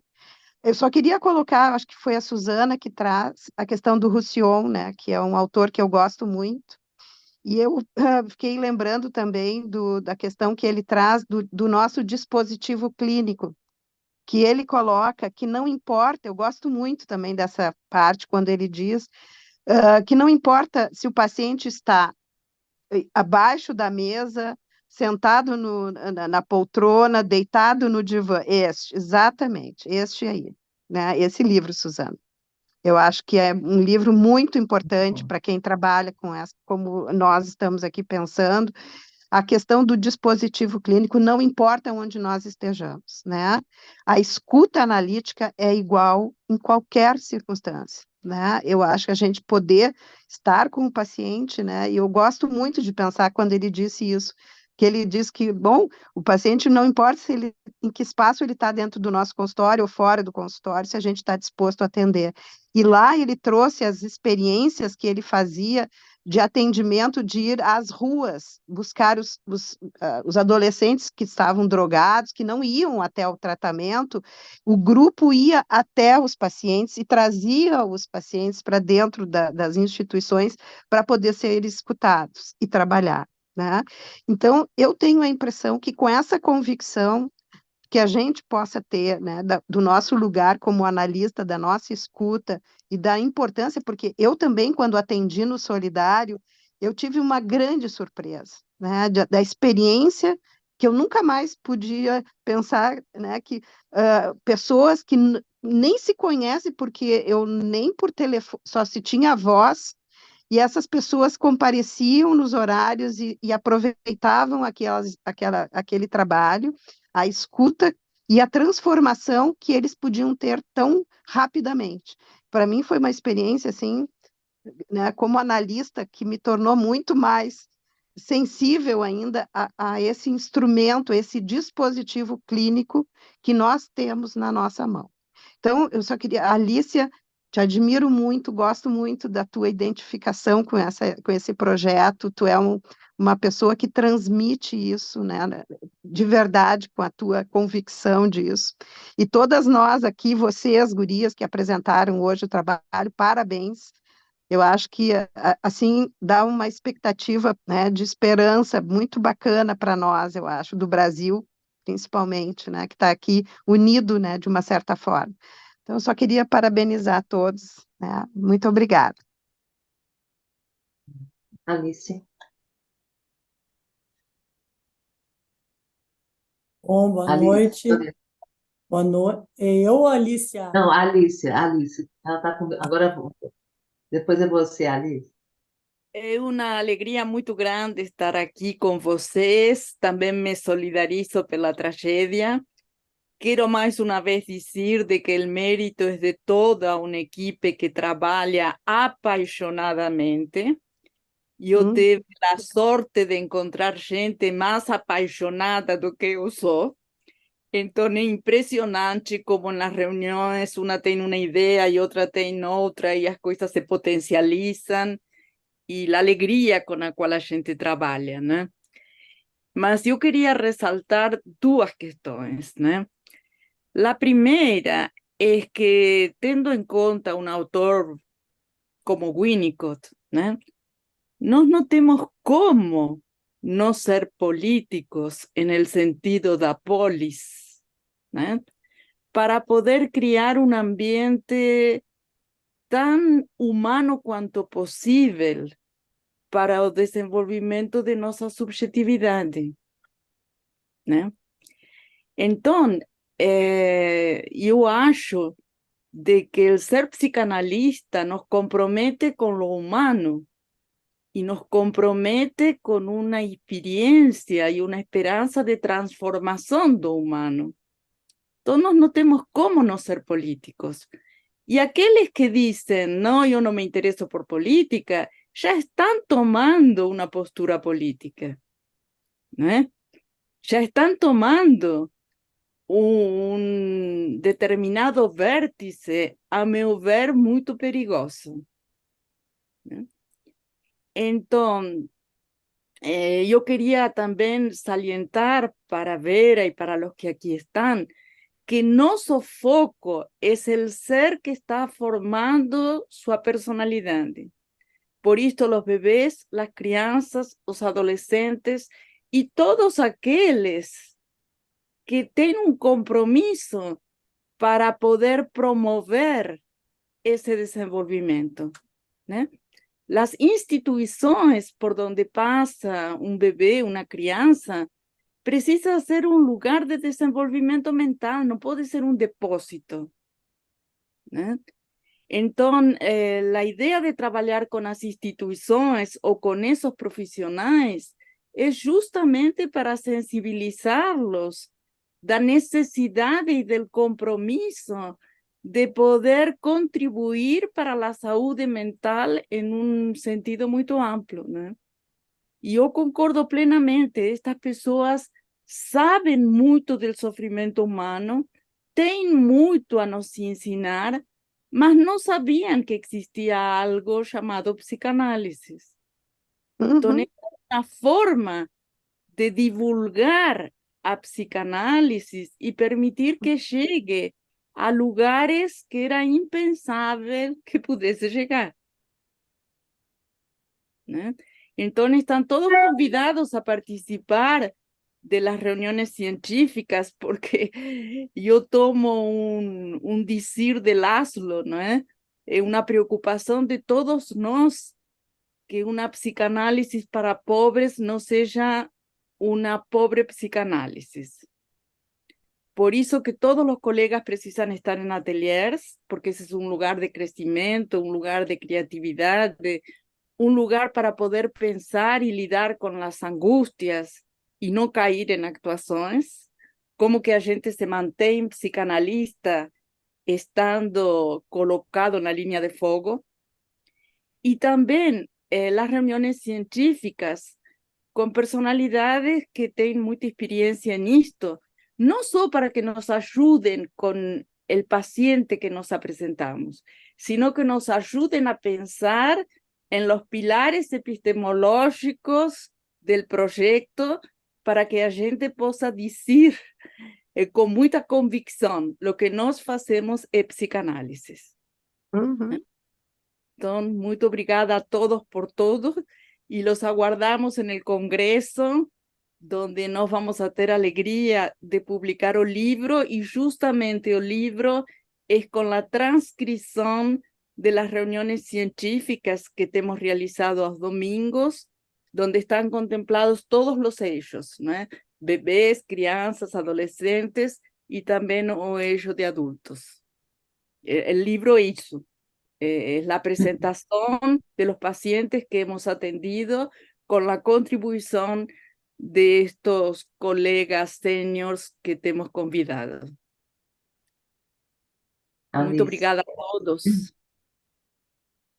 Bem rápido, já está tarde. Eu só queria destacar isso que a Alicia falou sobre os ateliês, porque eu acho que eu tive a experiência de participar do atendimento solidário. Claro, logo que começou a pandemia, minha sociedade também participou, eu participei, mas não ter os ateliês, para quem não sabe, os ateliês são momentos, uma vez por mês, de 15 dias, que a gente se reúne para discutir os casos. Isso fez toda a diferença para mim.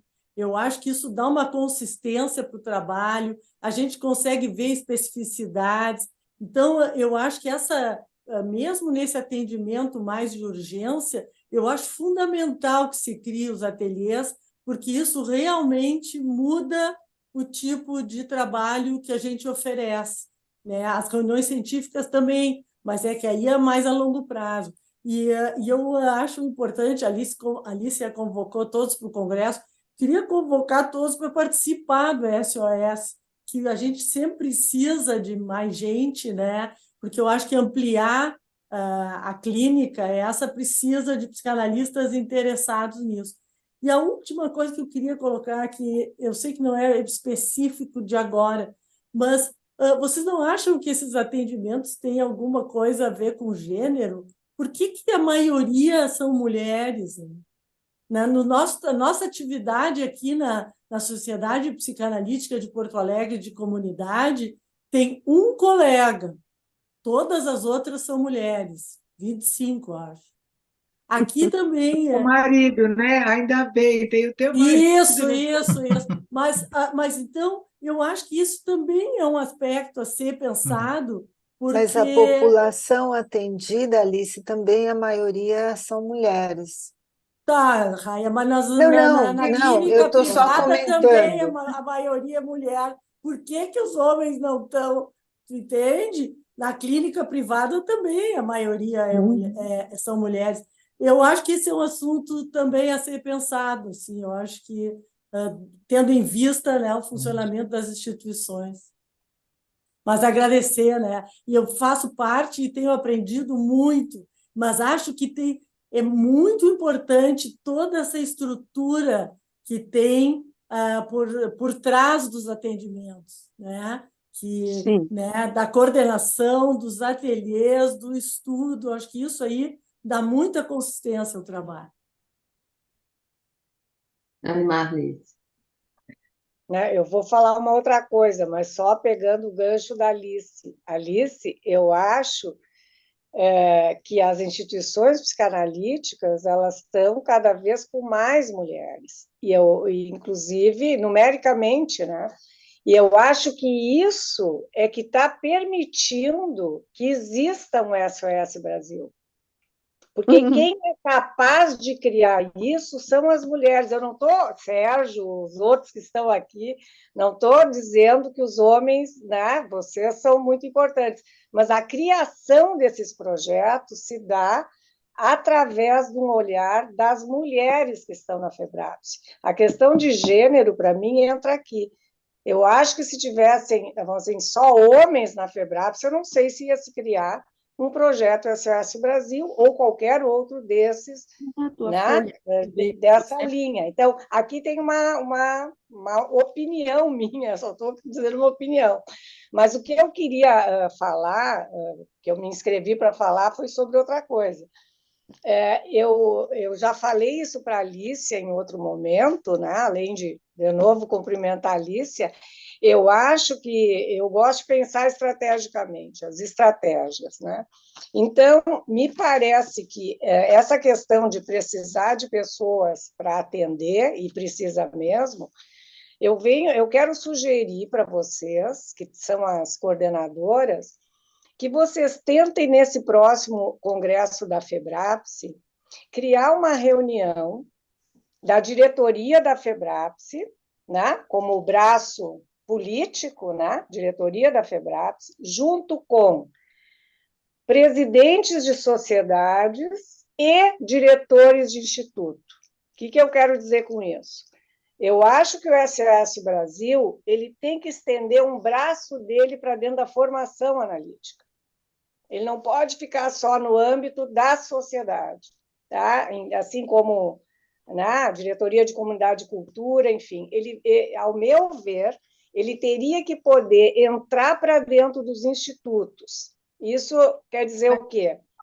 Talvez não se consiga muitos institutos, mas se conseguisse alguns institutos onde fosse recomendado fortemente, para não dizer obrigatório, né?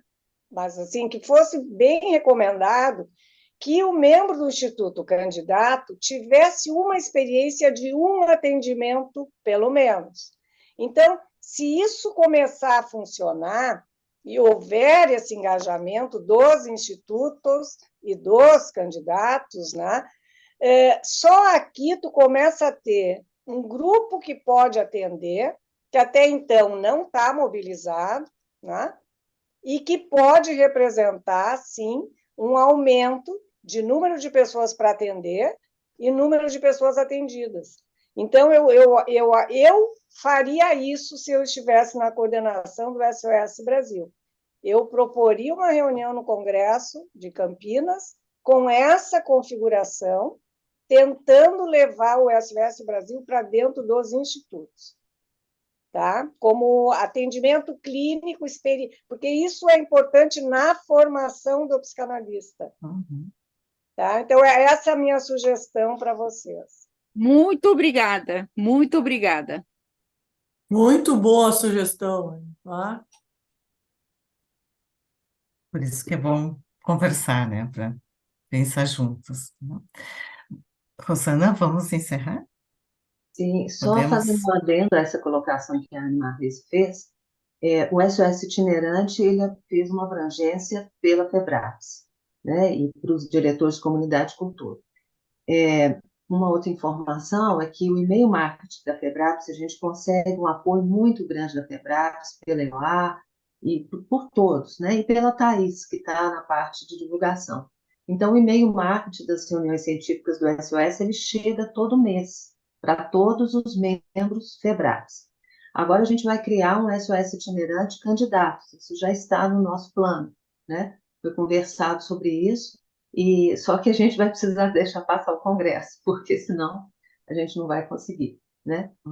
Mas deixa eu só, se for possível, mostrar Por aqui favor. o SOS em ação, eu compartilhar aqui, eu preciso que o Grayson, por Grayson favor. Mas só uma coisa é mobilizar candidatos avulso, né? Assim, Sim, sim. outra Acho que a coisa sua é ideia é dar uma costurada, o sem instituto dúvida. que está na costura. Eu Né? queria Sim. falar uma coisinha aqui que eu acho que. Opa, sumiu aqui. Que eu acho que é importante, eu acho que a Ana Marlis deu uma ótima ideia, mas é isso, né? Eu acho que o SOS Brasil ele tem crescido e eu acho que ele tem possibilidades, não só nessa gestão, porque acho que o SOS ele agora ele faz parte, eu quero dizer isso, da FEBRAPS agora, em termos, é um braço, é dentro da comunidade de cultura, mas ele tem um braço dentro, um braço financeiro, inclusive, dentro da Sim. FEBRAPS, né? Há um investimento aí da FEBRAPS. Eu acho que as possibilidades a partir daí são muitas. E eu quero dar os parabéns aí para o trabalho de vocês, que é belíssimo, né? Acho que eu tenho acompanhado isso com muita satisfação. É isso. Obrigado. Eu só queria colocar uma coisa rapidinho, né? A única questão, eu concordo plenamente com o que a Ana Marlise traz, que isso aumentaria a nossa possibilidade de atendimento, mas acontece que a gente tem tentado também que haja uma excelência nos atendimentos. Então, atendimentos a bebês são com pessoas que fizeram formação. Atendimento de criança também com pessoas que fizeram formação. Isso dificulta um pouco. Talvez o atendimento de adolescentes e adultos, e até institucional, fosse possível com os candidatos mais que as outras, apesar que as sociedades estão começando formação integrada, né? E talvez isso facilite que candidatos possam nos ajudar também. Mas nós temos os primeiros eixos demandam uma formação específica de psicanalistas com muita experiência, inclusive. Então, isso é uma questão para nós, que temos discutido bastante. Tá, só um detalhe que eu gostaria de acrescentar, que no nosso projeto solidário havia a possibilidade de se oferecia também supervisão.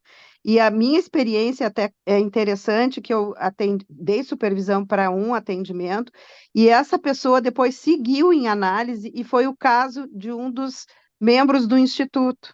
É isso que eu acho que também é muito interessante, o que a Anne trouxe, o que nós estamos trazendo, para pensar o quanto isso também, né, realmente casa com os institutos, Claro. né, na medida em que se pode ter essa possibilidade de seguir um trabalho, né, depois. Né? Então, só para colocar, para complementar o que a Anne disse. Não, eu acho que sim. E acho que os institutos ganhariam muito, na verdade, com esse viés de trabalho social. Né? Acredito profundamente nisso.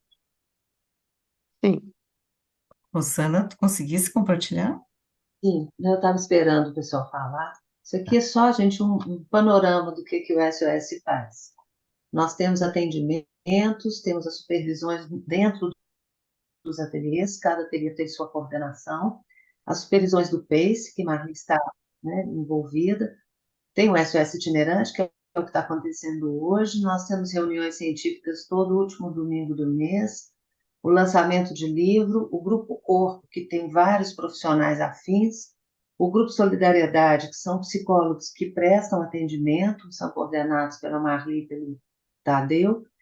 Já tivemos participação no Congresso IPA, participação no Congresso PEPAL, participação no Congresso do ano passado, 2 anos atrás, né, da FEBRAPS, eventos nas federadas, porque de vez em quando a gente tem outros eventos que a gente é convidado, independente do SOS itinerante, trabalhos publicados. A gente está tentando uma conexão com o projeto do Serviço Jesuíta de Apoio ao Migrante e Refugiado, para que a gente possa receber uma demanda deles. Tem os eventos SOS 2024, que a gente já está organizando um evento sobre práticas restaurativas. O Prêmio IPA na Comunidade no Mundo, temos o Instagram, temos o site, um trabalho de estatística feito pela Cissa, que é médica sanitarista de primeira, um projeto de pesquisa da Unicamp, que é o Lázaro que está coordenando, junto com outros colegas também, excepcional. Ontem a gente teve uma apresentação e já estamos organizando um grupo de estudo para dar um embasamento teórico para essa pesquisa. O site ali repetiu e o stand de mesas no Congresso FEBRAPS 2023. Se eu tiver esquecido de alguma coisa, vocês me falam. É tudo isso. Vera, pode falar. Eu lembrei que lá no início, lá atrás, quando era ainda o SOS Manaus, a gente acudiu Manaus com 20 mil máscaras. Tivemos até uma ação social dentro do projeto. Vamos ouvir a Vera e depois disso vamos encerrar, tá? Rosana, bem ligeirinho também. Eu fiquei curiosa, tu falasse psicólogos participam do Grupo Solidariedade. São psicólogos de fora dos institutos ou são pessoas que não estão vinculadas à formação? Não estão vinculados. O Tadeu vai poder explicar, né, melhor. O Grupo Corpo, Tadeu, e o Grupo Solidariedade. Eu coordeno o Grupo Corpo, Vera. O Grupo Corpo, ele é composto de pediatra, fisioterapeuta, fonoaudiólogo, terapeuta ocupacional, psiquiatra, assistente social, tá? Mas essa demanda, ela vem, vamos dizer assim, do SOS. Então, quando tem alguém que está atendendo a um paciente do SOS, ele precisa dessa ajuda, vem para mim, eu faço o encaminhamento para o profissional, tá? O projeto Solidariedade é um projeto que ele foi criado para a gente poder atender determinados pacientes que não se encaixavam dentro do SOS. É um grupo hoje em dia, de 50 psicólogos interessados em psicanálise, que tem algum tipo de envolvimento, tá? Então, por exemplo, a Thalita liga para mim pedindo um colega. Eu encaminho o nome do colega que está disponível, e aviso ele que a Thalita vai encaminhar o paciente. Agora, esse projeto Solidariedade, ele foi tomando uma proporção que muitas pessoas ligam diretamente para mim também, e aí eu faço o encaminhamento para ser atendido. A gente atende 8 sessões emergenciais, tá? Também. E se a gente percebe que a pessoa precisa, Vera, de um atendimento mais prolongado, aí eu tento procurar. Aqui em Rio Preto tem um serviço de psicologia também gratuito, eu tento encaixar. Se não, eu peço ajuda normalmente para a Mari, para ver se a gente acha alguém no território que a pessoa mora, tá? Um atendimento para ela ser encaminhada. Então, basicamente, é assim que funciona, Vera. Obrigada, Área assistente Miguel. social do projeto. Essa semana ainda uma colega psicóloga me perguntou, que ela não é da sociedade, e ela queria participar do nosso projeto. E eu não sabia, realmente eu não tinha ideia de que teria esse grupo. Vejam que importância. E eu pedi que ela se encaminhasse à prefeitura de Mussum e do Vale do Taquari, porque nós não estaríamos amparando, então poderia ter feito encaminhamento para cá, né? Já vou avisar para ela, então, que teria essa possibilidade. É mais uma pessoa que se dispõe a atender. No início, Vera, Tadeu, no início esse grupo era feito de psicólogos de Rio Preto. Eu e o Tadeu somos de São José do Rio Preto. Agora atualmente tem pessoas de outras partes do Brasil, tem até uma pessoa que mora no Canadá, né, Tadeu? Brasileira, que está ajudando. Legal. E a Marli coordena o PACE, né? Uma vez por mês, alguém apresenta o material para um colega, tá? Eu acho que a Marli pode falar mais. Eu faço parte do PACE. O PACE é uma comissão da IPA de atendimento de emergências. Então, por causa do SOS, eu entrei para o PACE. E o PACE tem um trabalho de supervisão para psicólogos não psicanalistas que atendam emergências. Então, nós oferecemos isso ao pessoal do Grupo Solidariedade. Então, a gente tem feito 2 grupos por mês, onde pessoas da América do Sul, em geral, supervisionam o trabalho deles, através do PACE. E as pessoas gostam muito, né, Marli? Gostam muito. Tem sido muito bom isso. Ana Grayson mandou um recadinho aqui que precisa... E nós temos que encerrar, né? Alicia, ¿es rapidinho? Rapidinho, bien rapidinho. La cuestión del grupo corpo tiene un sentido porque todas las doenças en la primera infancia, principalmente en los bebés, son multifactoriales. Entonces, hoy no sabemos que con 4 meses podemos detectar riesgos de autismo. Por esto es que tiene una osteopata, que el ego es antes que más nada corporal y que ayuda a estas madres, no solo amamentación, sino también en cómo lidiar con esos bebés para poder tener una buena integración corporal, porque sin esa buena integración corporal de la bilateralidad, de simetría, etcétera, etcétera, esas crianças luego van a tener problemas de alfabetización, porque los fundamentales patterns se crían en ese primer año de vida. Entonces estamos muy preocupados en ese eixo de la prevención.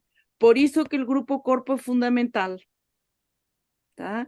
Entonces, muy obrigada a todos por todos y los aguardamos en Campinas con mucho cariño para abrazarlos pessoalmente. E aguardamos no SOS. Convidamos Também. todos que estiverem interessados, venham, por favor. Todos serão bem-vindos, né? Então, quero finalizar agradecendo a presença de todos e as apresentadoras também por ter colaborado com o evento. Muito obrigada. Boa noite. Boa noite, obrigada. Boa noite, pessoal. Boa noite. Boa noite. Boa noite.